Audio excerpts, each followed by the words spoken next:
Bonjour à tous et bienvenue dans un grand repas de fête. Aujourd'hui, on va préparer un gâteau, mais pas n'importe quel gâteau. On va faire un carrot cake vegan. Et oui. Et le pire, c'est qu'il est trop bon.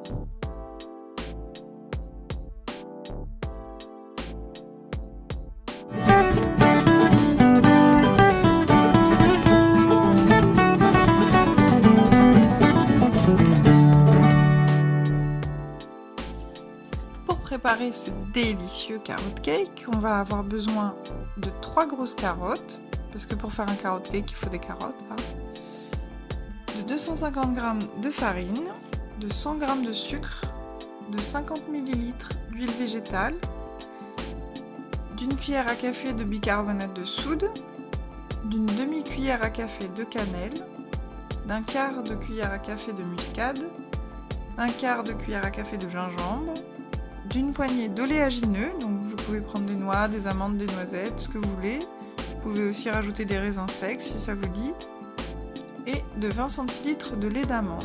Si vous voulez faire votre lait d'amande maison, j'ai fait une vidéo sur le sujet il n'y a pas très longtemps, je vous mets le lien dans la description, vous verrez, c'est très simple. Et pour le glaçage, on va avoir besoin de sucre glace et de citron. Vous retrouverez toutes les doses sur la note de blog qui est associée. Je viens d'ouvrir mon blog, il est un peu vide, mais ça va vite se remplir, je vous promets. Donc on va commencer par râper les carottes. Moi je suis une grosse feignasse, donc je le fais au robot. Si vous n'avez pas de robot, ça se fait très bien à la main avec une râpe, hein, il n'y a pas de malaise.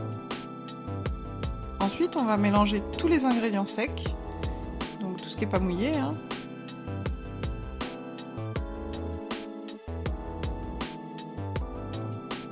Et on va rajouter les carottes et l'huile. Puis on va mélanger grossièrement, de façon à ce que ce soit à peu près réparti. Et enfin, on va rajouter le lait végétal. Et là, par contre, on va faire attention à vraiment bien mélanger, à ce que tout soit homogène, qu'il n'y ait pas de boulettes de farine. Il faut vraiment que ça soit bien. Ensuite, on va mettre ça dans un moule. Donc ici, j'ai utilisé du papier sulfurisé. Alors pas d'inquiétude, c'est compostable hein, quand même, mais c'est juste que mon moule est abîmé, donc j'ai préféré mettre un papier sulfurisé. On va enfourner pendant 45 minutes à 180 degrés. Après ça peut évidemment dépendre un peu des fours, donc si la chaleur tourne ou pas, ça va dépendre.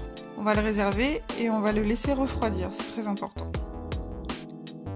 Ensuite on va préparer le glaçage, donc on va prendre notre sucre glace et notre citron. On va presser du citron. Et si jamais vous n'avez pas de sucre glace, vous prenez du sucre normal et vous le mixez un peu au blender. Ça fait tout à fait l'affaire. C'est ce que j'ai fait et ça coûte 3 fois moins cher. Donc on va mélanger le sucre glace et le jus de citron. J'ai pas de dose à vous donner parce que je fais ça à l'œil. J'ai toujours fait ça à l'œil. Il faut juste que ça soit pas trop liquide et que ça soit pas solide non plus, parce que le but c'est pas d'avoir du sucre aromatisé au citron, n'est-ce pas? Mais vraiment d'avoir un glaçage. Donc on va appliquer ce glaçage sur le carrot cake. Il faut bien faire attention à ce que votre carrot cake soit froid, sinon tant qu'il est chaud, il va absorber tout le liquide et c'est pas vraiment le but. C'est-à-dire qu'il va absorber un peu, mais le but c'est que ça reste quand même en surface. L'avantage de faire à l'œil, c'est qu'on fait la quantité juste. Donc on en fait d'abord un petit peu, et si jamais il en manque, on en rajoute. Ça permet de ne pas avoir de perte. On va pas perdre du jus de citron, bon c'est pas grand chose, mais on peut toujours l'utiliser dans une salade ou ailleurs. C'est toujours très bon, et c'est dommage de perdre. Et voilà, une fois l'étape du glaçage terminée, vous pouvez servir. Vous pouvez découper votre carrot cake et enfiler aux copains.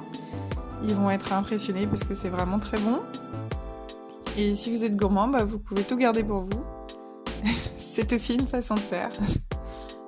Et voilà, votre carrot cake vegan est prêt. C'était pas très compliqué. C'était plutôt rapide, à part les 45 minutes de four. Globalement, on n'a pas passé énormément de temps en cuisine. Si cette recette vous a plu, je vous invite à liker, à vous abonner à ma chaîne, à partager avec vos copains. Et je vous dis à très vite!